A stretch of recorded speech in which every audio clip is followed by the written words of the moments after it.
boys and girls. I am Miss Ardizone, and I am here to read you a bedtime story. I hope you are all doing well and miss seeing all of your faces at school. Can't wait till we are all back together. So the story I'm reading today is called Last Stop on Market Street. And this book was the winner of the 2016 Newbery Medal, a 2016 Caldecott Honor Book, a 2016 Coretta Scott King Illustrator Honor Book, and a New York Times bestseller. And I was lucky enough to actually meet the author this year when I went to a reading conference. And so I got this author to sign my book, my copy of the book. So that was really exciting. So the name of the story is Last Stop on Market Street.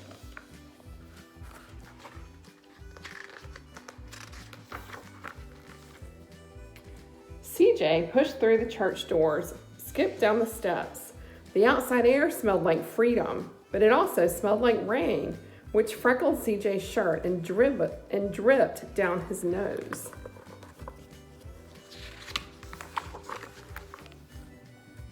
He ducked under his Nana's umbrella, saying, "How come we gotta wait for the bus in all this wet?" "Trees get thirsty too," his Nana told him. "Don't you see that big one drinking through a straw?"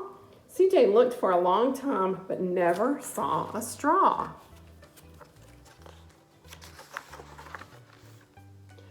From the bus stop, he watched water pool on flower petals, watched rain patter against the windshield of a nearby car.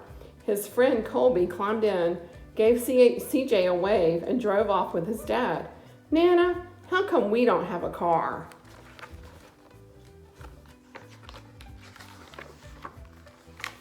"Boy, what do we need a car for?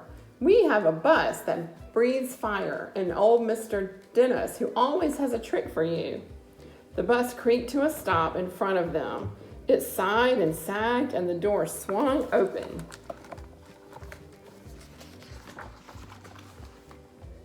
"What's that I see?" Mr. Dennis asked. He pulled a coin from behind CJ's ear, placed it in his palm. Nana laughed her deep laugh and pushed CJ along. They sat right up front. The man across the way was tuning a guitar. An old woman with curlers had butterflies in a jar.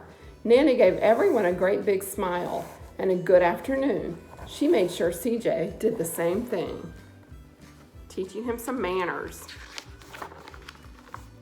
The bus lurched forward and stopped, lurched forward and stopped. Nana hummed as she knit. "How come we always gotta go here after church?" CJ said. "Miguel and Colby never have to go anywhere." "I feel sorry for those boys," she told him. "They'll never get a chance to meet Bobo or the sunglass man. And I hear Trixie got herself a brand new hat." CJ stared out the window, feeling sorry for himself. He watched cars zip by on either side, watched a group of boys hop curbs on bikes.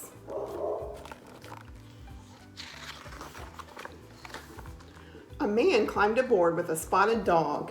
CJ gave up his seat. "How come that man can't see?" "Boy, what do you know about seeing?" Nana told him. "Some people watch the world with their ears."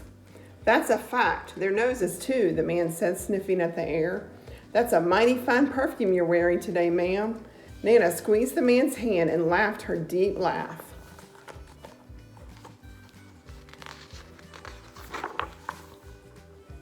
Two older boys got on next. CJ watched as they moved on by and stood in back. Sure wish I had one of those," he said. Nana sat down her knitting. "What for? You got the real live thing sitting across from you. Why don't you ask the man if he'll play us a song?" CJ didn't have to. The guitar player was already plucking strings and beginning to sing. To feel the magic of music, the blind man whispered, "I like to close my eyes." Nana closed hers too. So did CJ and the spotted dog.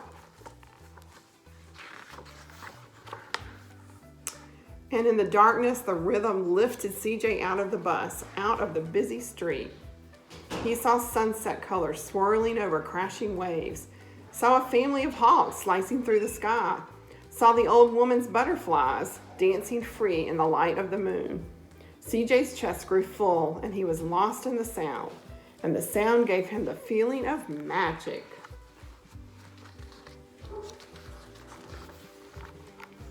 The song ended and CJ opened his eyes.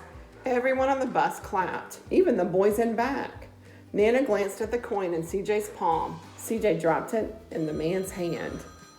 Last stop on Market Street, Mr. Dennis called. Well, CJ looked around as he stepped off the bus. Crumbling sidewalks and broken down doors, graffiti tagged windows and boarded up stores. He reached for his Nana's hand. How come it's always so dirty over here? She smiled and pointed to the sky. Sometimes when you're surrounded by dirt, CJ, you're a better witness for what's beautiful.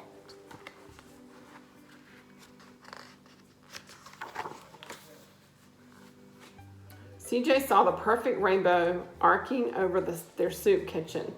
He wondered how his Nana always found beautiful where he never even thought to look. He looked all around them again, at the bus rounding the corner out of sight, and the broken street lamps still lit up bright, and the stray cat shadows moving across the wall.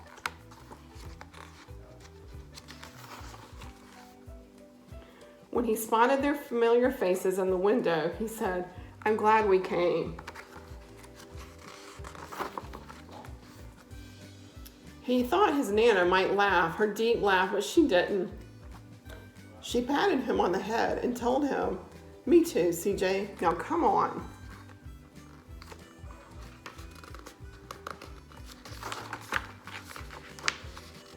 All right, and that is the end. Such a sweet story about helping out people less fortunate than us. And I hope you enjoyed it, and I hope you have a great night. Bye.